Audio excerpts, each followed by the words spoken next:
రెండంచులు గల ఖడ్గము గలవాడు చెప్పు సంగతులు ఏమనగా, సాతాను సింహాసనమున్న స్థలములలో నీవు కాపురమున్నావని నేను ఎరుగుదును. మరియు సాతాను కాపురమున్న ఆ స్థలములో నాయందు విశ్వాసి అయ్యుండి నన్ను గూర్చి సాక్షి అయిన అంతిపై అనువాడు ఈ మధ్యన చంపబడిన దినములలో నీవు నా నామమును గట్టిగా చేపట్టి నా యందుని విశ్వాసమును విసర్జింపలేదని నేను ఎరుగుదును. అయినను నేను నీ మీద కొన్ని తప్పిదములు మోపవలసి ఉన్నది. అవేమనగా, విగ్రహములకు బలి ఇచ్చిన వాటిని తిననట్లును, జారత్వము చేయనట్లును ఇశ్రాయేలీయులకు ఉరియొద్దుమని బాలాకులకు నేర్పిన బిలాము బోధన అనుసరించువారు నీలో ఉన్నారు. అటువలనే నికోలాయితుల బోధన అనుసరించువారును నీలో ఉన్నారు. కావున మారు మనస్సు పొందుము. లేని ఎడల నేను నీ యొద్దకు త్వరగా వచ్చి నా నోట నుండి వచ్చు ఖడ్గము చేత వీరితో యుద్ధము చేసేదను. సంగములతో ఆత్మ చెప్పుచున్న మాట చెవిగలవాడు వినుగాక. జయించువానికి మరుగైన మన్నాను భుజింపనిత్తును, మరియు అతనికి తెల్ల రాతినిత్తును. ఆ రాతి మీద చెక్కబడిన ఒక క్రొత్త పేరుండును. పొందిన వానికే గాని అది మరి ఎవరికీ తెలియదు. దేవుడి కొద్ది వాక్యము మన ఆత్మల మేలు నిమిత్తమై దీవించునుగాక. ప్రార్థన చేసుకుందాం. మహోన్నతుడా, కనికరము కలిగిన దేవా, నీకే స్తోత్రము నాయన. నీ కృపా కనికరములను బట్టి వందనాలు. ఇదిగో తండ్రి, మే మాసమంతా మీ కృపలో భద్రపరిచారు. ఇదిగో తండ్రి, చివరి పరిశుద్ధ దినమున మమ్మలను నిలువబెట్టినందుకు మీకు వందనాలు. తండ్రి, మీ పరిశుద్ధ లేఖనములలోని ఆశ్చర్యకరమైన సంగతులను మేము ఎరుగునట్లు మా హృదయ నేత్రములను తెరవమని మా ప్రభు అయిన యేసుక్రీస్తు ద్వారా వేడుకొంచుంటున్నాము తండ్రి. ఆమేన్. క్రీస్తునందు ప్రియులారా, దేవుని మహాకృపను బట్టి, దేవుడిచ్చినటువంటి ఈ పరిశుద్ధ దినమును బట్టి దేవునికి వందనాలు చెల్లిస్తూ కూడి వచ్చిన మీ అందరికీ నీ పరిశుద్ధ దిన శుభములు తెలియజేస్తూ ఉంటున్నాను. ప్రకటన గ్రంథములో వ్రాయబడినటువంటి 7 సంఘముల గురించి మనము ధ్యానించుకుంటున్నాం. ఎఫెసు సంఘము గురించి, స్ముర్నా సంఘము గురించి మనము 2 వారాలు ధ్యానము చేసుకున్నాం. 3వదిగా పెర్గము సంఘము గురించి ఈరోజు కొన్ని మాటలు మనము జ్ఞాపకము చేసుకుందాం. పెర్గము సంఘము ద్వారా మన సంఘము ఏమి నేర్చుకోవాలని దేవుడు ఆశపడుతూ ఉంటున్నాడో దానిని నేర్చుకొనుటకు మనము ప్రయత్నము చేయాలని నేను ఆశపడుతూ ఉంటున్నాను. ఈ పెర్గము అనేటటువంటి ఈ పట్టణము క్రీస్తు పూర్వము 5వ శతాబ్దములోనే ఉనికిలోని ఉన్నటువంటి సంఘం పట్టణముగా ఇది మనకు కనబడుతూ ఉంటుంది. ఆ తర్వాత 3వ శతాబ్దములో అట్టాలీడ్ అనేటటువంటి రాజవంశము పరిపాలించినట్లు చరిత్రకారుల యొక్క చరిత్రలో ఇది మనకు ఈ పెర్గము కనబడుతూ ఉంటుంది. కాబట్టి ఈ పెర్గము నానా రకములైనటువంటి వివిధ రకములైనటువంటి విగ్రహములను, దేవతలను పూజించేటటువంటి వారు, అనేకమైనటువంటి గుడులు అక్కడ నగరములో కనబడేటటువంటిదిగా ఉంటుంది. ఈ నగరమునకు ఎదురుగా ఉన్నటువంటి ఒక పెద్ద కొండ మీద వారు ద్యూపతి అనేటటువంటి ఒక విగ్రహమును ఏర్పాటు చేసి దాని యందు దానికి ఒక బలిపీఠమును కట్టి దానిని పూజించేటటువంటి వారుగా మనకు కనబడుతూ ఉంటున్నారు. మరి ఇక్కడ ఉన్నటువంటి ఈ ద్యూపతి లేకపోతే చక్రవర్తి, వీరిని ఖచ్చితంగా అక్కడ ఉన్నటువంటి ప్రతి వ్యక్తి ఖచ్చితంగా పూజించాలి అనేటటువంటి ఒక ఆజ్ఞ కూడా అది మనకు కనబడుతుంది. ఇది స్మిర్నా సంఘానికి 50 మైళ్ళ దూరంలో ఉంది. ఈ మీకు కనబడేటటువంటి 7 సంఘాలు నేను వాక్యము ధ్యానిస్తూ ఉంటున్నప్పుడు దేవుడు ఎందుకు ఈ 7 సంఘాలను దేవుడు ప్రత్యేకంగా బైబిల్ గ్రంథంలో వ్రాయించాడు నాకైతే అర్థం కాలేదు. దాని గురించి ఇంకా ధ్యానము చేయవలసి ఉంది. ఈ 7 సంఘాలు టర్కీ దేశంలోనే ఉన్నాయి ప్రస్తుతం. ఈ 7 సంఘాలు కూడా 30 మైళ్ళ నుంచి 50-60 మైళ్ళ దూరంలోనే ఉన్నాయి. ఇవన్నీ ఒకదానికొకటి 30 నుంచి 50-60 మైళ్ళ దూరంలోనే ప్రస్తుత టర్కీ దేశంలో ఇవి ఉన్నట్లుగా మనము చూస్తాము. ప్రస్తుతము ఈ పెర్గముకు ఉన్నటువంటి పేరు బెర్గమా అని టర్కీ దేశంలో ఇది పిలువబడుతూ ఉంటుంది. ఇది స్మరణ సంఘము అనగా ఇజ్మీర్ అని పెట్టబడినటువంటి మెట్రోపాలిటన్ సిటీలో పాలిస్తున్నటువంటి వారి ఆధీనములో ఈ బెర్గమా అనేటటువంటి ప్రాంతము ప్రస్తుతము ఉన్నట్లుగా మనము చూస్తాము. ఈ బెర్గము చాలా గొప్ప వారసత్వ సంపద కలిగినటువంటిది. ప్రపంచంలోనే 2వ స్థానము కలిగినటువంటి ఒక గొప్ప అది దాన్ని ఏమంటారు, లైబ్రరీ అని అంటే కాకుండా దానికి సంబంధించినటువంటి ప్రతి ఒక్కటి కూడా వారు అక్కడ ఉంచినట్లుగా ఉంటుంది. దానిని బట్టి 2014వ సంవత్సరంలో యునెస్కో దీనికి ఒక ప్రత్యేకమైనటువంటి గుర్తింపు ఈ పెర్గముకు ఇచ్చినట్లుగా చూస్తాము. ఈ మ్యూజియము అతిపెద్ద మ్యూజియము. దీనిలో యూదుల యొక్క బలిపీఠము, ఆ రోజు మరి రోమాలో నివసించినటువంటి యూదుల ద్వారా నిర్మించబడినటువంటి బలిపీఠము ఈ మ్యూజియంలో వారు ఉంచి ఉన్నారు. ఆ తర్వాత 1910వ సంవత్సరంలో ఈ ఏదైతే బలిపీఠం ఉందో ఇది బెర్లిన్కు వారు తరలించేశారు. ఈ విధంగా మరి ఈ పెర్గము మరి 2వ శతాబ్దంలో అన్ని గ్రీకు నగరాల్లో అత్యంత సుసంపన్నమైనటువంటిది, అందమైనటువంటి నగరంగా మరి చెప్పబడుతూ ఉన్నటువంటిది. అయితే బాధాకరమైనటువంటి విషయం ఏమిటి అనగా, ప్రస్తుతం ఉన్నటువంటి టర్కీలో ఈ 7 సంఘాలు ఉన్నప్పటికీ ఈ 7 సంఘాల్లో ఆ టర్కీ దేశంలో 98% సున్నీ ముస్లిమ్స్ ఉన్నటువంటి 2%లో ఇంకా అనేక రకములైనటువంటి మతములు, ఏ మతం ఉన్నా కూడా అనేక రకములైనటువంటి మతములు, 0.2% క్రైస్తవులు, యూదులు అక్కడ నివసిస్తున్నారు. ఇది ప్రస్తుతము దేవుడు ఏర్పరచుకున్నటువంటి 7 సంఘాలలో ఈనాటి క్రైస్తవ్యము ఉన్నటువంటి పరిస్థితి. కాబట్టి ఇది మరి ఈ పెర్గము యొక్క కొంత సమాచారము, దాని గురించి విస్తారమైనటువంటి సమాచారము ఉన్నప్పటికీ మనము దానిని ధ్యానించుకోలేము. కాబట్టి కొంత వివరణ ఈ పెర్గము గురించి మరి మనము జ్ఞాపకము చేసుకోవాలి. కాబట్టి ఈ స్మరణ పట్టణానికి ఇజ్మీర్ అని, పెర్గము సంఘానికి బెర్గమా అని, ఎఫెసు సంఘానికి సెల్కుక్ అని పెట్టబడి టర్కీ దేశంలో ఈరోజు ఈ ప్రాంతాలు ఉన్నట్లుగా మనము చూస్తాం. అయితే ఈ బెర్గము సంఘము గురించి కొన్ని మాటలు బైబిల్ గ్రంథంలో వ్రాయబడ్డాయి. దాని నుండి మనము ఏమి నేర్చుకోగలము అనేటటువంటి కొంత ఆలోచన మరి ఉదయకాలము చేయాలని నేను ఆశపడుతూ ఉంటున్నాను. ఇక్కడ దేవుడు సెలవిస్తున్నటువంటి మాట, వాడి అయిన 2 అంచుల వాడి గల ఖడ్గము గలవాడు చెప్పు సంగతులు ఏమనగా, సాతాను సింహాసనమున్న స్థలములో నీవు కాపురమున్నావని నేను ఎరుగుదును, మరియు కాపురమున్నటువంటి ఆ స్థలమందు నాయందు విశ్వాసి అయి ఉండి నన్ను గురించి సాక్షి అయిన అంతిపాయాను వాడు మీ మధ్యను చంపబడిన దినములను నీవు నా నామము గట్టిగా చేపట్టి నా యందలి విశ్వాసమును విసర్జింపలేదని నేను ఎరుగుదును. ఒక గొప్ప సాక్ష్యము దేవుడు పెర్గము గురించి మాట్లాడుతూ ఉంటున్నాడు. దేవుని యందు ప్రియమైన దేవుని బిడ్డలారా, నేను మీకు చాలాసార్లు జ్ఞాపకము చేశాను. ఒక మానవుని గురించి ఒక మానవుడు చెప్పేటటువంటి సాక్ష్యము అది ఏ విధంగా ఉంటుందో మనకు తెలుసు. ప్రియులారా, మనందరికీ తెలుసు.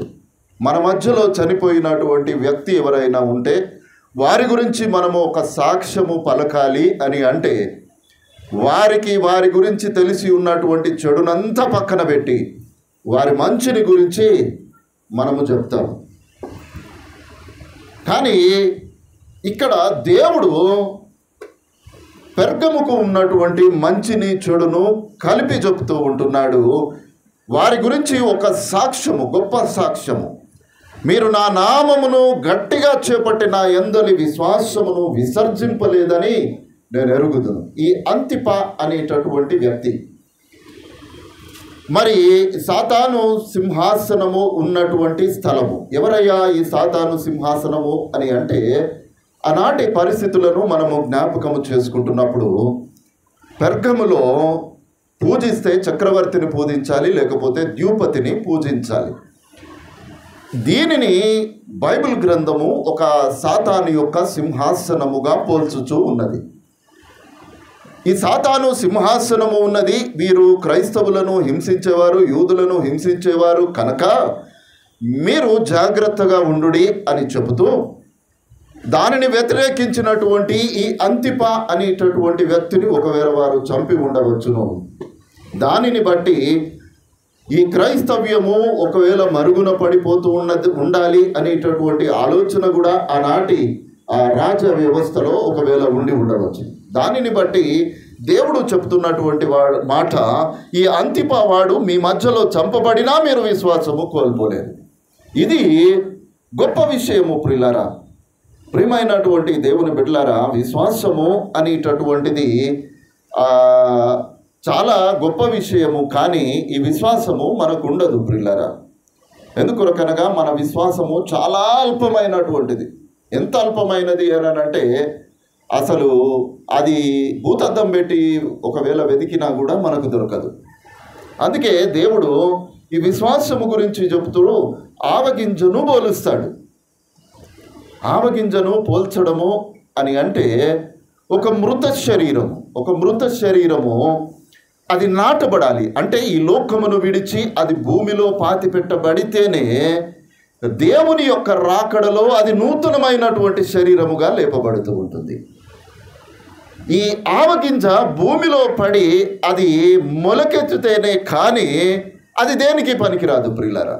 అంటే విశ్వాసము ఏ విధంగా ఉండాలి? క్రీస్తు నీలో పడి ఆ విశ్వాసాన్ని నీకు కలిగించినప్పుడు అది దేవుని యందలి భయభక్తులను నీతో కలిగిస్తూ అది విస్తరించేటటువంటిదిగా ఉండాలి.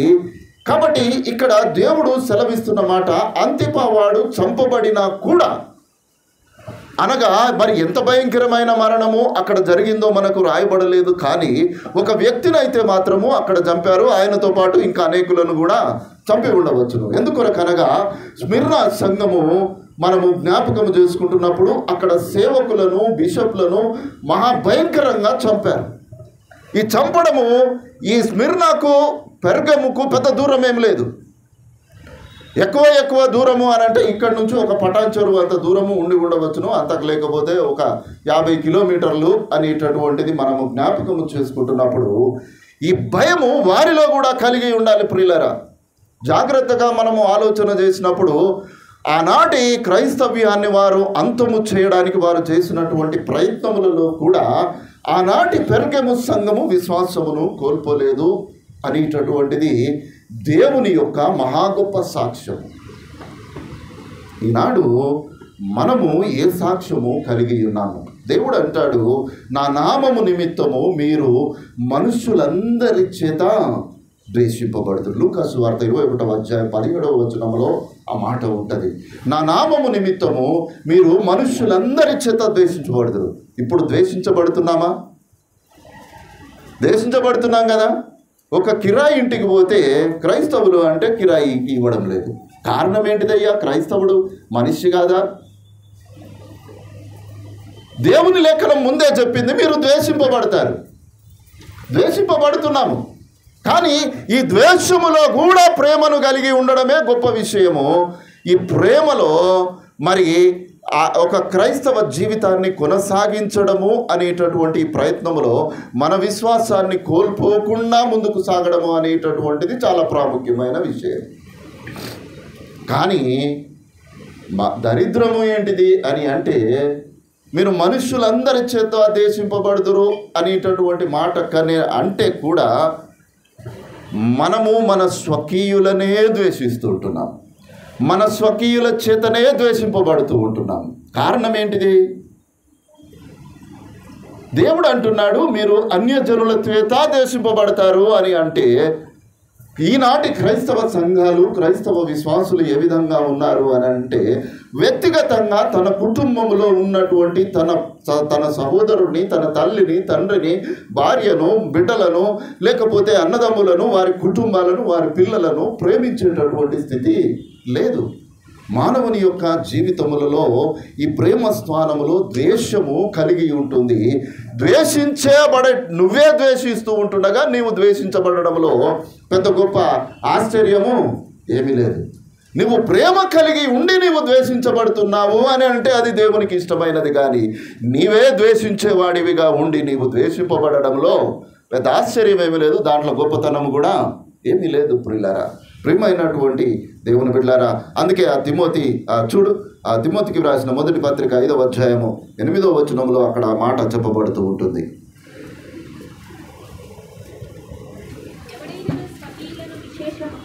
తన ఇంటి వారిని సంరక్షించకపోయిన ఎడల వాడు విశ్వాస త్యాగము చేసిన వాడై అవిశ్వాసి కన్నా చెడ్డవాడై ఉండును. ఇక్కడ ఏం చెప్తున్నాడు? ఎవడైనను తన స్వకీయులను, విశేషముగా తన ఇంటి వారిని సంరక్షింపకపోయిన ఎడల వాడు విశ్వాస త్యాగము చేసిన వాడై అవిశ్వాసి కన్నా చెడ్డవాడట. నేనేం చెప్తలేను ప్రియులారా, ఇప్పుడు ఎంతమందిని చెడ్డ వాళ్ళం ఉన్నామో మనల్ని మనమే పరిశీలన చేసుకోవాలి. ఎందుకొరకనగా పెర్గము గురించి దేవుడు మాట్లాడుతున్నటువంటి మాట, మీరు నా నామమును గట్టిగా చేపట్టి మీరు విశ్వాసమును విసర్జింపలేదు. ఇది పెర్గముకున్నటువంటి గొప్ప ధన్యత. ఈనాడు దేవుడు అంటున్నాడు, నీవు నీ స్వకీయులను సంరక్షించకపోయిన ఎడల నీవు విశ్వాస త్యాగము చేసిన వాడవై అవిశ్వాసి కన్నా చెడ్డవాడవు అని అంటున్నాడు. అంటే ప్రేమలో ఉన్నటువంటి గొప్ప గుణాన్ని ఈ ఒక్క మాట జ్ఞాపకము చేస్తున్నది.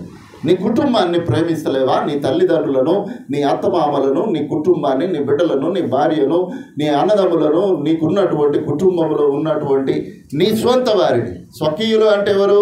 నీ రక్త సంబంధులు, వీరిని నీవు ప్రేమించడం లేదా? నీవు ఎవడవట? ఒక అవిశ్వాసి, పక్కన ఉన్నటువంటి అవిశ్వాసి కంటే చెడ్డవాడవు నీవు అని దేవుని లేఖనము మాట్లాడుతూ ఉంటుంది. ఇది ఈ దౌర్భాగ్యములోనికి మనము దిగజారిపోకూడదు ప్రియులారా. అదే చూడండి, తిమోతికి రాసిన 2వ పత్రిక 1వ అధ్యాయం 13వ వచనము. క్రీస్తు యేసునందుంచవలసిన విశ్వాసములు, ప్రేమలు కలిగిన వాడవై నీవు నా వలన వినిన హితవాక్య ప్రమాణమును గైకొనుము. క్రీస్తు యేసునందుంచవలసిన విశ్వాస ప్రేమలు కలిగిన వాడవై నీవు ఉండాలి. క్రీస్తు యేసునందు ఏముండాలి? విశ్వాసం ఉండాలి. మానవ జీవితములలో ప్రేమ ఉండాలి. ఇదే కదా నేను నీకు నేర్పించినది ఓ తిమోతి అని పౌలు తిమోతిని అక్కడ హెచ్చరిస్తున్నట్లుగా మనము చూస్తూ ఉంటున్నాము.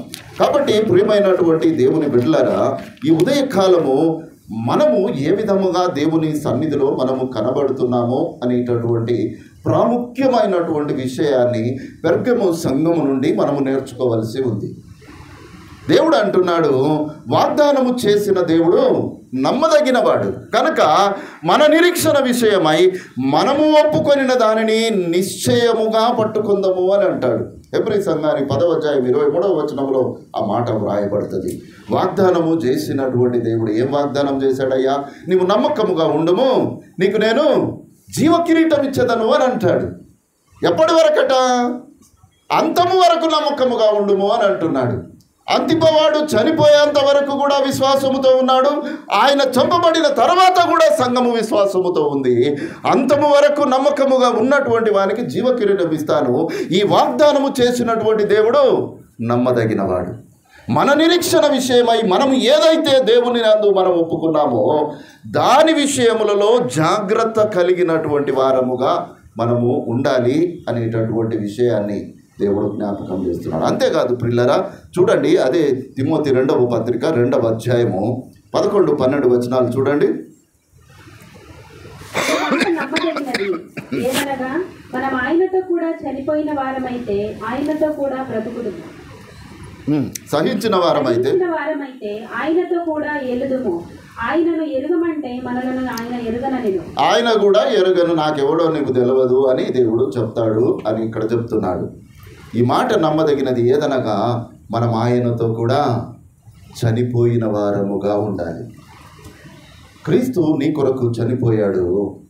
నీవు క్రీస్తు కొరకు మరణించేటటువంటి విశ్వాసము కలిగి ఉండాలి అని దేవుడు అంటున్నాడు. నీవు ఆయనతో కూడా చనిపోయిన వారమైతే ఆయనతో కూడా బ్రతుకుదుము. ఎప్పుడు బ్రతుకుతాము? మొట్టమొదటి 1000 ఏళ్ల పరిపాలనలో మనము బ్రతుకుతాము. ఈ 1000 ఏళ్ల పరిపాలనలో క్రీస్తుతో కూడా మనము కూడా ఆయనతో సహవాసము చేసేటటువంటి వారముగా ఉంటాము. సహించిన వారమైతే ఆయనతో కూడా ఉంటాము. ఆయనను ఎరగము, నాకు విశ్వాసము లేదు అని అంటే దేవుడు కూడా నీవెవడవో నాకు తెలియదు అని అంటాడు కదా. బుద్ధి గల కన్యకలు, బుద్ధి లేని కన్యకల ఉపమానము చాలాసార్లు జ్ఞాపకం చేసుకుంటాము కదా. అయ్యా మేము కూడా సిద్ధముగా ఉన్నామయ్యా అని అంటే నీవెవడవో నాకు తెలియదు.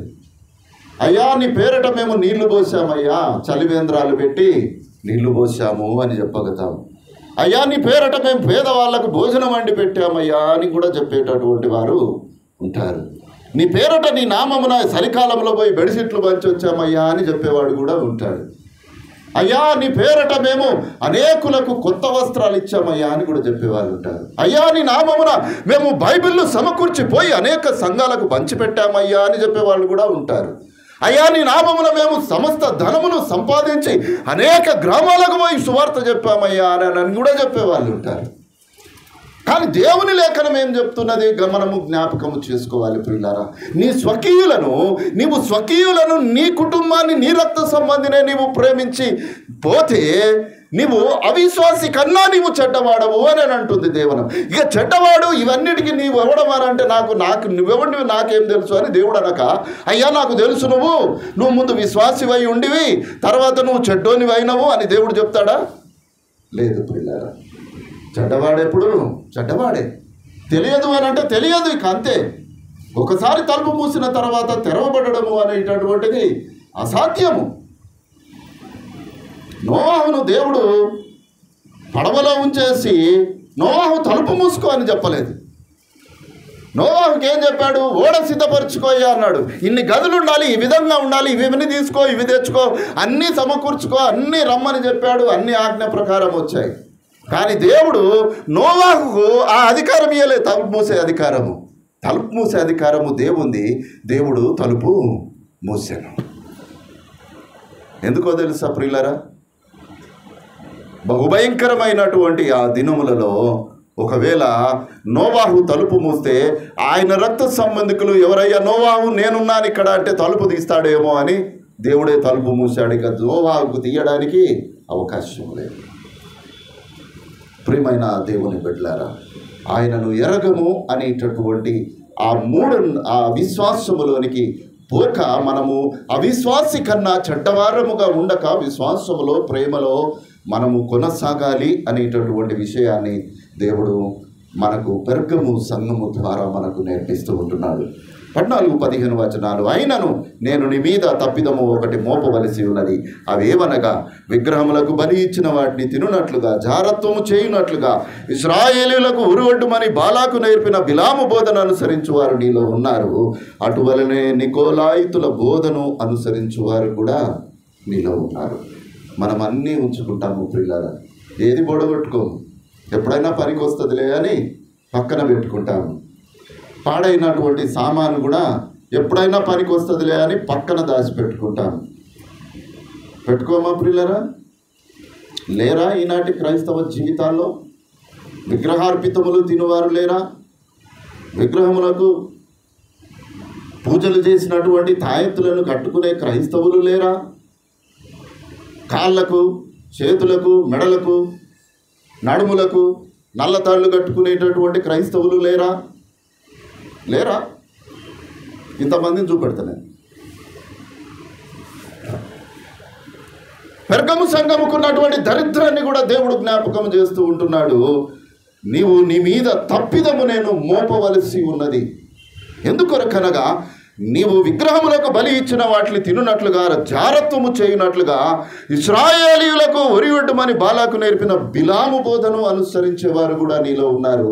నికోలాయితులు అటువంటి వారి బోధను కూడా అనుసరించేవారు నీలో ఉన్నారు. నేను చాలాసార్లు జ్ఞాపకం చేస్తున్నాను. విశ్వాసం అంటే ఎట్లా ఉండాలి అని అంటే ఇక అది నాకు ఏమి కాదు అని అంటే ఏం కాదు అన్నట్టే ఉండాలి. ఎందుకో తెలుసా? మీరు షడ్రక్ మేషక్ అబేద్నెగోల గురించి అక్కడ రాయబడిన మాటలు మీరు చూస్తే అక్కడ వారు చెప్పినటువంటి మాట ఏంటిది అనగా, మా దేవుడు మమ్మలను రక్షించుటకు సమర్థుడు. ఒకవేళ రక్షింపకపోయినా మాకేం బాధ లేదు. ఇది విశ్వాసం. దానియేలు సింహబోన్లో ఉన్నప్పుడు, అయ్యా జీవము కలిగిన దేవుడు నిన్ను రక్షించనా అని ఒక అన్యరాజు వచ్చి అడిగినటువంటి స్థితిని మనము జ్ఞాపకము చేసుకోవాలి. ఈనాడు ఎంతమంది అవిశ్వాసుల చేత జీవము కలిగిన దేవుని చేత నీవు నడిపించబడుతున్నావా అని ఒక్కసారి ఆలోచన చేయగలుగుతూ ఉంటున్నాను. ప్రియమైన దేవుని బిడ్డలారా, ప్రియమైన దేవుని బిడ్డలారా, ఈ పెర్గము సంఘము నుండి మనము నేర్చుకోవలసినటువంటి విషయము ఏమిటి అనగా, మనము అన్య బోధనల చేత త్రిప్పబడకూడదు. అనేకమైనటువంటి బోధనల చేత మనము త్రిప్పబడకూడదు. మరియు అనేకమైనటువంటి అన్య ఆచారములను మనల్ని మన జీవితములలో ఉంచుకోకూడదు అనేటటువంటి విషయాన్ని దేవుడు జ్ఞాపకము చేస్తూ ఉంటున్నాడు. చూడండి, పేతురు రాసినటువంటి మొదటి పత్రిక 2వ అధ్యాయము 7-8 వచనాలు. విశ్వసించుచున్న మీకు ఆయన అమూల్యమైన వాడు. విశ్వసింపని వారికైతే ఇల్లు కట్టువారు ఏ రాతిని నిషేధించురో అదే మూలకు తలరాయి ఆయను, మరియు అది అడ్డురాయి అయి అడ్డుబండయి ఆయను. కట్టువారు వాక్యము అన్న అవిధేయులై త్రొట్టిల్లుచున్నారు, దానికి వారు నియమింపబడిరి. విశ్వసించుచున్న మీకు ఆయన ఎవరట? అమూల్యమైన వాడు అని అంటాడు. ఎవరికి అమూల్యమైన వాడయ్యా క్రీస్తు అని అంటే మనకేనా? చెప్పగలుగుతామా ప్రియులారా? ఇక్కడ గుండె మీద చేసుకొని నాకే నా దేవుడు అమూల్యమైన వాడు అని చెప్పగలుగుతున్నామా? లేకపోతే మన కుటుంబంలో మనల్ని మన స్వకీయులను ప్రేమించక అవిశ్వాసి కన్నా చెడ్డవారమై ఈ లోకములో నివసిస్తూ ఒకవేళ ఉంటున్నామేమో. నాకు నా దేవుడు అమూల్యమైన వాడు అని చెప్పగలిగే ధైర్యము ఈనాటి క్రైస్తవ సంఘానికి ఉందా? ఎందుకొరకు అనగా, ఇల్లు కట్టువారు ఏ రాతిని నిషేధించిరో ఆ రాయి మూలకు తలరాయి ఆయను అని అంటాడు. ఇంగ్లీష్ బైబిల్లో ఏముంది? కార్నర్ స్టోన్ అని ఉంటుంది. ఎక్కడట? ఒక రాయి ఏదైతే వద్దని త్రోసివేశారో అదే ఆఖరికి అది లేకపోతే ఇక అది దానికి అందం రాదు అనేటటువంటి పరిస్థితి. నీ జీవితములలో క్రీస్తు లేడా నీ జీవితానికి ఏమీ లేదు. నీకు సమస్తము ఉన్నది. దేవుడిచ్చినటువంటి ఇల్లు, భార్య, బిడ్డలు, కుటుంబము, రక్త సంబంధులు, నీకు కలిగిన వస్త్రము, వజ్రము, వైడూర్యము, బంగారము సమస్తము నీకు కలిగి ఉన్నది. కానీ క్రీస్తు నీలో లేడా? కట్టబడినటువంటి ఈ శరీరము దేనికి పనికిరానటువంటిదిగా ఉంటుంది అనేటటువంటి విషయాన్ని దేవుడు జ్ఞాపకము చేస్తూ ఉంటున్నాడు. ఎందుకొరకయ్యా ఈ విధమైన స్థితి కలిగి ఉంది అని అంటే, చూడండి, పేతురు రాసిన 2వ పత్రిక 2వ అధ్యాయము 15-16 వచనాలు. తిన్నని మార్గమును విడిచి బేయేరు కుమారుడైన బిలాము పోయిన మార్గమును బట్టి త్రోవ తప్పిపోయిరి. ఆ బిలాము దుర్నీతి వలన కలుగు బహుమానమును ప్రేమించెను. అయితే తాను చేసిన అతిక్రమము నిమిత్తము అతడు గద్దింపబడెను. ఎట్లనగా, నోరు లేని గార్ధవము మానవ స్వరముతో మాట్లాడి ఆ ప్రవక్త యొక్క వెర్రితనమును అడ్డగించెను. గాడిద బుద్ధి చెప్తే గాని ప్రవక్తకు బుద్ధి రాలేదట. ప్రియమైన దేవుని బిడ్డలారా, మనము బిలాము వలె ఒకవేళ ఉన్నామేమో ఈ ఉదయకాలము. ఒకరి చేత చెప్పించుకునేటటువంటి ఒక విశ్వాసము లేనటువంటి పరిస్థితులలో మనము కొనసాగుతూ ఉంటున్నామేమో. బిలాము గాడిద అడ్డగించి మానవ స్వరూపము మాట్లాడితే కానీ బిలాముకు అర్థము కాలేదు. ఈనాడు ఏ స్వరముతో మాట్లాడితే మనకు అర్థమవుతుంది ప్రియులారా? ఏ స్వరంతో మాట్లాడితే మనకు అర్థమవుతుంది? వినగలిగిన చెవులు, గ్రహించగలిగే హృదయము, సంపూర్ణమైనటువంటి ఆరోగ్యము, 2 చేతులు, కళ్ళు, ముక్కు, నోరు, చెవులు, సర్వము చక్కని స్వరూపము, వస్త్రము, ఇల్లు, భార్య, పిల్లలు, నీకు సమస్తం ఏది లోటు లేకుండా దేవుడు ఇచ్చాడు, ఏది లోటు లేకుండా ఇచ్చాడు. తన స్వరూపము, క్రీస్తు స్వరూపములో నా బిడ్డలయ్యా, నా బిడ్డలు నా స్వరూపములో ఉండాలి. తల్లిదండ్రులు సంతోషపడతారు కదా, తాతల దగ్గరికి పోతే అబ్బా అచ్చము డాడీ లాగానే ఉన్నాడు, అబ్బా అచ్చం మమ్మీ లాగానే ఉన్నది, ఎంత సంతోషము ప్రియులారా. ఆ స్వరూపాన్ని చూసి సంతోషపడుతూ ఉంటారు. దేవుడు కూడా తన స్వరూపములోనే నా బిడ్డలు ఉండాలి అని తన స్వరూపములోనే తన చేతులతో సృష్టించి లోకములో వదిలిపెడితే ఇప్పుడు పరిస్థితి ఏమి ఏడికి వచ్చింది అని అంటే నువ్వెవరివో నాకు తెలియదు అని అంటున్నాడు. ఎందుకు తెలియదయ్యా? తెలియదా? ఆయన చేతులతోనే కదా సృష్టించాడు. తన చేతులతో సృష్టించినటువంటి నిన్ను నీవెవడమో నాకు తెలియదు అని అంటే ఆయన స్వరూపమును మనము కోల్పోయాము అని అర్థము కదా.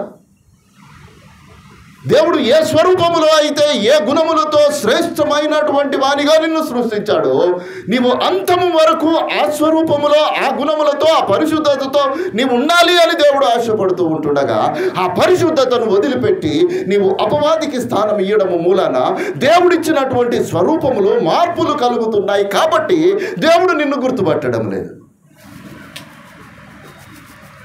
ప్రియమైన దేవుని బిడ్డలారా, ఒక గాడిద అడ్డగిస్తే ప్రవక్తకు జ్ఞానం వచ్చింది, ఎవడు మాట్లాడితే మనకు జ్ఞానం వస్తుంది.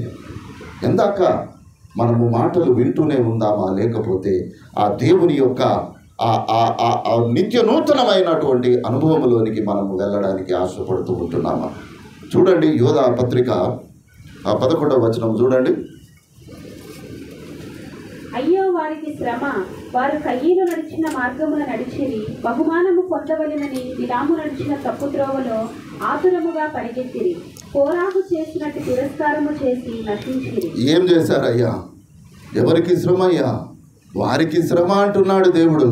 వారికి శ్రమ అయ్యా. ఎవరికి శ్రమ తెలుసా? దేవుని యందు విశ్వాసము లేక తన స్వకీయులను ప్రేమించలేనటువంటి వానికి శ్రమ, విగ్రహములకు అర్పించిన దానిని తిని వానికి శ్రమ, దేవుని యందు విశ్వాసము లేని వానికి శ్రమ, దేవుని సన్నిధిలో నిలవబడలేనటువంటి వానికి శ్రమ, అనేక కారణములు చెబుతూ దేవుని యొక్క సహవాసమును త్రోసివేయు వానికి శ్రమ, దేవుని యొక్క పరిశుద్ధ సహవాసములో ఆయన శరీర రక్తములు పుచ్చుకొనని వానికి శ్రమ. ఎవరికి శ్రమ అయ్యా? అయ్యో వారికి శ్రమ అంటున్నాడు. వారు ఎవరయ్యానంటే కయ్యూను నడిచిన మార్గములో, బిలాము నడిచిన మార్గములలో మరిచి వారికి ఏదో కావాలని ఆశతో పరిగెత్తుతూ ఉంటున్నారు. వారికి శ్రమ అయ్యా. కోరాహు చేసినట్టు ఆనాటి దేవుడు ఏర్పరిచినటువంటి ఆ యాజకులను, ఆ ప్రజలను, ఆ నాయకులను తిరస్కరించారు. వారికి శ్రమ అంటున్నాడు. ఎవరికి శ్రమ అయ్యా?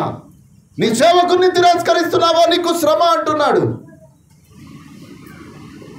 ప్రియమైన దేవుని బిడ్డలారా, ప్రియమైన దేవుని బిడ్డలారా, పర్గము సంఘము ఎంతో విశ్వాసము కలిగి ఉంది, కానీ కొంత చెడిపోయినటువంటి స్వభావముతో ఉన్నారు. కాబట్టి దేవుడు అంటున్నాడు, నీకు శ్రమ కలుగుతూ ఉంటుంది అని దేవుడు మనతో మాట్లాడుతూ ఉంటున్నాడు. ఒక్కసారి ఈ ఉదయకాలము మనల్ని మనము పరిశీలన చేసుకోవాలని దేవుడు మనల్ని హెచ్చరిస్తూ ఉంటున్నాడు. 16వ వచనము, కావున మారు మనస్సు పొందుము, లేని ఎడల నీ వద్దకు వచ్చి నా నోటి నుండి వచ్చు ఖడ్గముతో నేను యుద్ధము చేసేదను. దేవుడే యుద్ధము చేస్తే మనం ఎక్కడ ఉంటాము ప్రియులారా? మనం ఎక్కడ ఉంటాము? అసలు ఈ ఖడ్గము అనేటటువంటి మాట మీకు కొన్ని మాటలు నేను జ్ఞాపకం చేస్తాను. చూడండి, ప్రకటన గ్రంథము 19వ అధ్యాయము 15వ వచనము. జనములను కొట్టుటకై ఆయన నోటి నుండి వాడిగల ఖడ్గము బయలువెడులుచున్నది. ఆయన ఇనుపదండముతో వారిని ఏలును. ఆయనే సర్వాధికారియగు దేవునికి తీక్షణమైన ఉగ్రతను మద్యపు తొట్టి త్రొక్కును. ఇక్కడ ఆయన నోటి నుండి వాడిగల ఖడ్గము బయలువెలుచున్నది.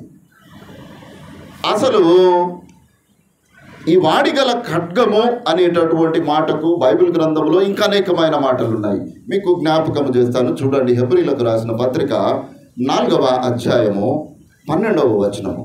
ఎందుకనగా దేవుని వాక్యము సజీవము బలము గలదై రెండంచులు గల ఎటువంటి ఖడ్గము కంటెను వాడిగా ఉండి ప్రాణాత్మలను, కీళ్లను, మూలుగును విభజించినంత మట్టుకు దూరుచు హృదయము యొక్క తలంపులను, ఆలోచనలను శోధించు. ఏమిటి ఖడ్గము అని అంటే ఏంటిది ఖడ్గము? దేవుని వాక్యమే ఖడ్గము. అసలు దేవుని వాక్యం ఏంటిదయ్యా? ఆదియందు దేవుడే వాక్యమై ఉండను కదా. ఇక దేవుడే ఆ ఖడ్గముతో యుద్ధము చేస్తాను అని అంటున్నాడు. మొట్టమొదటిగా ఆయన వాక్యము సజీవము గలదై బలము గలదై రెండంచుల వాడిగల ఖడ్గము కదా. ఎందుకయ్యా అని అంటే ఏదైనా మాట మనకు తగిలిందా అది మన హృదయానికి నొప్పి కలగజేస్తుంది. చాలాసార్లు చెప్పాను కదా నేను, నొప్పి కలిగిందా దానికి ఏం చేయాలి?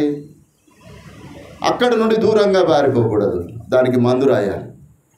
అయ్యా ఈ నొప్పి నాకు ఇక్కడ ఉందా, నిజంగా నా జీవితంలో ఈ నొప్పి ఉందా, ఈ నాకు దేవునికి విరోధమైనది ఇక్కడ ఉంది కదా, దీన్ని నా యుద్ధ నుండి తీసేయడానికి ప్రయత్నం చేస్తానని దేవుని సన్నిధిలో మొరబెట్టి ప్రయత్నం చేసి దాని భారము నుండి మనం విడుదల పొందాలి. కానీ చెప్పినటువంటి కాపరి నుండి కానీ సంఘము నుండి కానీ పారిపోవడానికి ప్రయత్నం చేయాలి. మొట్టమొదటిగా ఆయన వాక్యము సజీవమైన రెండంచుల వాడి ఖడ్గం. రెండవది ఎఫెసీయులకు రాసిన పత్రిక 6వ అధ్యాయము 17వ వచనము. మరియు రక్షణీయను శిరస్త్రాణమును దేవుని వాక్యమును ఆత్మ ఖడ్గమును ధరించుకొనుడి. ఇక్కడ దేవుని వాక్యము ఖడ్గమై ఉంటే ఈ ఖడ్గమును ఏం చేయని అంటున్నాడు అంటే ఆత్మ ఖడ్గముగా మీరు ధరించుకొనుడి. ఎందుకు? శరీరంతో పట్టుకోవచ్చు కదా, ఆత్మ ఖడ్గము అని ఎందుకు అంటున్నాడు చెప్పండి, ఎవరైనా చెప్పండి. రక్షణయను శిరస్త్రాణము దేవుని వాక్యమును ఆత్మ ఖడ్గమును ధరించుకొనుడి. ఈ ఆత్మ ఖడ్గము ధరించుకున్నటువంటి వాడు ప్రార్థనలో ఉంటాడు. ప్రార్థనలో ఉన్నటువంటి వాడు అపవాదిని జయించగలడు. అందుకే ఆత్మ ఖడ్గము అని అక్కడ చెప్పబడినట్లుగా మనము చూస్తాం. యెషయా గ్రంథము 49వ అధ్యాయము 2వ వచనము.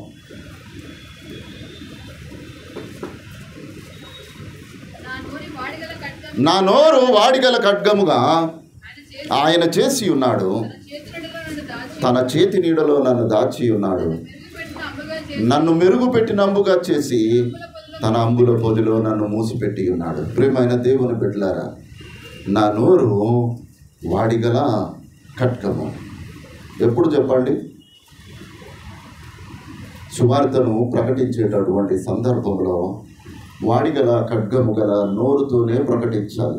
యెషయాకు దేవుడు సెలవిచ్చినటువంటి మాట. నేను చెప్పింది నువ్వు చెప్పాలి. బిలాముకు దేవుడు చెప్పనటువంటిది చెప్పడానికి ప్రయత్నం చేశాడు కాబట్టి గాడిదతో చెప్పించుకొని బుద్ధి తెచ్చుకున్నాడు. యెషయాకు దేవుడు ఏది చెప్పాడో అదే ప్రకటించాడు. వాడిగల ఖడ్గము, నువ్వు సత్తావయ్యానంటే అంతే. రాజు కానీ ఇంకొకడు కానీ ఎవడైనా కానీ హిజ్కియా దగ్గరికి పోయి ఏం చెప్పాడు? ఓ హిజ్కియా, నీకు ఇంకా 15 రోజులే ఉన్నది, నీది అంతా సర్దుకోయిగా నీవు అయిపోతావు అని యెషయా చెప్పాడు. ఒక రాజు యుద్ధకు పోయి నువ్వు చచ్చిపోతావు అని చెప్పగలిగే ధైర్యం ఒక మానవునికి ఉంటుందా? కానీ ఏ మాత్రము ఆ గొప్ప స్థితి లేనటువంటి ప్రవక్తలు, ఆనాడు చక్కని వస్త్రములు కానీ ఏమి కానీ లేవు ప్రియులారా. అటువంటి ఒక మనుష్యుని దేవుడు ఏర్పరచుకున్నప్పుడు నీ నోరును నేను వాడిగల ఖడ్గముగా చేసి ఉన్నానయ్యా అని అంటే యెషయా పోయి రాజైన హిజ్కియాతో చెప్తున్నాడు, నీవు చచ్చిపోతావయ్యా, జాగ్రత్త, నీ ఇంటిని సర్దుకోవని హెచ్చరించినటువంటి మాటను కూడా మనము జ్ఞాపకం చేసుకోవాలి. కాబట్టి ఒక క్రైస్తవ జీవితము, క్రైస్తవుని యొక్క నోరు వాడిగల ఖడ్గము. కానీ ఈ ఖడ్గం ఎట్లా ఉందో తెలుసా? ఎట్లుంది ఈ రోజుల్లో? దేవుని వాక్యమును చెప్పే ఖడ్గాలుగా లేవు, సోది చెప్పే ఖడ్గాలుగా తయారయ్యాయి. వాని కుటుంబాన్ని వీని కుటుంబాన్ని, ఇక్కడి మాటలు అక్కడ, అక్కడి మాటలు ఇక్కడ, చెత్త చెదారము, సోది రోడ్ల మీద ఆడ ఈడ కూర్చొని వాళ్ళింటికి పోయి వీళ్ళింటికి పోయి సోది చెప్పి ఒక భయంకరమైన ఖడ్గముగా నోటిని చేసుకొని దేవుని యొక్క నామమును అవమానపరిచేటటువంటి వారుగా ఉన్నారు పిల్లరా. నేను చాలాసార్లు మీకు జ్ఞాపకం చేశాను, అక్కడి మాటలు ఇక్కడ చెప్పొద్దు అని అంటాం కదా. ఎందుకు చెప్పొద్దు చెప్పండి? ఎందుకు చెప్పొద్దు? ఒక చిన్న లాజిక్ దీంట్లో ఉంటుంది. ఏంటిదో తెలుసా? నేను అన్నటువంటి మాట, నేను ప్రేమించేటటువంటి ఇంకొక వ్యక్తి అక్కడ ఉన్నాడు. నేనేదో ఒక మాట ఒక వ్యక్తితో చెప్పాను. ఆ వ్యక్తి నన్ను బహుగా ప్రేమించేటటువంటి వాడు కదా. ఆయన నన్ను ప్రేమిస్తాడు, నేను ఆయనను ప్రేమిస్తాను. ఏదో వాగ్దాటిలో ఒక మాట జారింది, ఇంకొక మనిషి ఉన్నాడు, పోయి ఆయనను చెప్పాడు. చెప్పినటువంటి వాడు విన్నటువంటి వాడు బాగానే ఉంటారు, విన్నటువంటి వారి హృదయము పాడైపోతుంది. తనకున్నటువంటి ప్రేమ ఇది ఏ విధంగా మారుతుంది? ద్వేషంగా మారుతుంది కదా. నీవు వ్యక్తిని ద్వేషిస్తున్నావు అని అంటే దేవుని ప్రేమ నీలో లేదు. దేవుని ప్రేమ నీలో లేదా, నీవు పరలోక రాజ్య వారసువి కాదు. ఇంత చిన్న లాజిక్ అని అంటే నేను ఏం చెప్తాను అని అంటే, అసలు నీవు వినొద్దు. వినకపోతే ఈ దరిద్రమే లేదు కదా. ఎవరైనా వచ్చి నీకు ఏదైనా ముచ్చట చెప్తా అంటే, అయ్యా నీకు దండం పెడతా, అవసరమైతే నా ఇంటికి రా, నీ పాదాలు మొక్కుమంటే మొక్కుతా, కానీ నాకు ముచ్చట్లు చెప్పకు అని చెప్పాడు. ఎందుకో తెలుసా? ఒకవేళ అది నిజమైనా కూడా నీకు ఆ విషయం తెలియకపోతే నీవు ఆ వ్యక్తిని ప్రేమిస్తూనే ఉంటావు. నీవు ఆ వ్యక్తిని ప్రేమిస్తూ ఉంటున్నావా, నీలో ద్వేషము లేదు, నీవు ప్రేమించే వ్యక్తిగా ఉంటావు, నీవు దేవునికి ఇష్టమైన వ్యక్తిగా ఉంటావు. కాబట్టి నీవు చెప్పొద్దు, నీవు వినకూడదు అనేటటువంటి విషయము ఇక్కడ జ్ఞాపకము చేస్తున్నాడు. దేవుడు వాడిగల ఖడ్గముగా నీ నోరును చేసి ఉన్నాడు. దేనికో తెలుసా? సువార్త ప్రకటించడానికి దేవుడు వాడిగల ఖడ్గముగా నీ నోరును చేసి ఉంటున్నాడు. కానీ లేఖనము ఏం మాట్లాడుతుంది అనగా, ప్రకృతి సంబంధమైన మనుష్యుడు దేవుని ఆత్మ విషయములను అంగీకరింపడు. ఎందుకొరకనగా అవి అతనికి వెర్రితనముగా ఉన్నవి. చెప్పేటటువంటి మాటలు వెర్రితనముగా ఉంటాయి. కాబట్టి ఆత్మ విషయాలు ఎవడನ್ನು ఆస్వాదిస్తాడు అని అనగా, దేవుని ఆత్మానుభవము కలిగిన వాడే ఆత్మ విషయాలను గ్రహించగలడు. లేదు అని అంటే చెప్పేటటువంటి మాట వెర్రితనముగా కనబడుతూ ఉంటుంది. ఎవరికైతే దేవుని మాటలు వెర్రితనముగా కనబడుతున్నాయో వాడు దేవుని దృష్టిలో నీవెవడవో నాకు తెలియని వాడుగానే మిగిలిపోతాడు అనే విషయాన్ని దేవుడు జ్ఞాపకము చేస్తున్నాడు. ముగింపుగా 17వ వచనములో సంగములతో ఆత్మ చెప్పుచున్న మాట, చెవిగలవాడు వినుగాక, జయించు వారికి మరణై ఉన్నటువంటి మన్నాను భుజింపనిత్తును, మరియు తెల్లరాతినిత్తును. ఆ రాతి మీద చెక్కబడినటువంటి ఒక కొత్త పేరుడును పొందిన వానికే కానీ మరి అది ఎవరికి తెలియదు. ప్రేమైన దేవుని బిడ్డలారా, సమాధుల దగ్గర పోతే మీకు కనబడతాయి. ఈ మధ్యకాలంలో సమాధుల తోటలో ఒక పెద్ద సమాధి కట్టారు. అంటే ఆయన ఒక పేరు మోసినటువంటి దైవజనుడు చనిపోయాడు. ఈ రూమ్ అంతా కట్టారు, స్టెప్పులు కట్టి సమాధి కట్టి దాని మీద ఒక సిలువ పెట్టి అంత బాగా చేశారు. తెల్లరాతి అని అంటే చెప్తున్నాను నేను. దాని మీద ఒక పేరుంది, దాని మీద కూడా ఒక పేరుంది. కానీ అది అందరికీ తెలుసు. ఇగో పలానైనా చనిపోయాడయ్యా, చదువుకుంటున్నాము, బాగానే ఉన్నారు అంతా. మేము కమిటీ మీటింగ్ అయ్యి అక్కడ కూర్చున్నాము. ఒక అయ్యగారు వచ్చి, ఇంటికి పోతే కప్పు చాయ్ ఇయ్యలేదు కానీ ఒక పెద్ద సమాధి బాగానే కట్టిండ్రు అని అన్నాడు. అయిపోయిందా? ఇక దాని మీద పేరుంటే ఏమి లాభము, పేరు లేకపోతే ఏమి లాభం? దేవుడు ఏమంటున్నాడు అని అంటే, నీకు ఒక తెల్ల రాయిని ఇస్తాను, ఆ రాయి మీద నీకు చెక్కబడినటువంటి ఒక కొత్త పేరుని ఇస్తాను. అది నీకే తప్ప ఇంకెవరికి తెలియదు, అది నీకు మాత్రమే నేను తెలియజేస్తాను అని అంటున్నాడు. ప్రియమైన దేవుని బిడ్డలారా, యెషయా గ్రంథం 4వ అధ్యాయం 3వ వచనంలో ఉంటుంది, సీయోనులో శేషించిన వారికి, యెరూషలేములో నిలువబడిన వారికి, అనగా జీవము పొందుటకై ఆ యెరూషలేములో దాఖలైనటువంటి ప్రతి వానికి ఏం పేరు పెడతాడట? పరిశుద్ధుడు అని పేరు పెడతానని దేవుడు అంటున్నాడు. ప్రియమైన దేవుని బిడ్డలారా, మనం ఎవరము? దేవుని చేత ఏర్పరచబడిన వారము, మనము పరిశుద్ధులము. దేవుడు అంటున్నాడు, నీవు జీవము పొందుటకై యెరూషలేములో నీవు దాఖలు చేయబడ్డావా, ఆ పరిశుద్ధుడు అనేటటువంటి పేరు నీకు పెడతాను అని దేవుడు సెలవిస్తున్నాడు. యెషయా గ్రంథము 62వ అధ్యాయము 2-3 వచనాలు చదువుకొని మనం ముగించుకుందాం.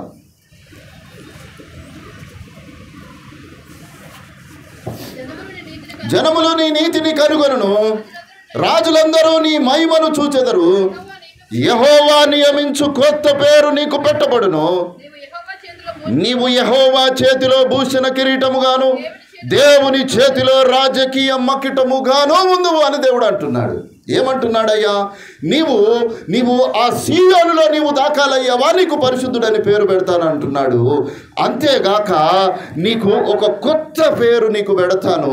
ఆ కొత్త పేరుకు కలిగినటువంటి మహిమ ఏ విధంగా ఉంటుంది అని అంటే, నీవు దేవుని చేతిలో భూషణ కిరీటముగా, ఇంకా ఏ విధంగా దేవుని చేతిలో రాజకీయ మకుటముగా ఉందువు.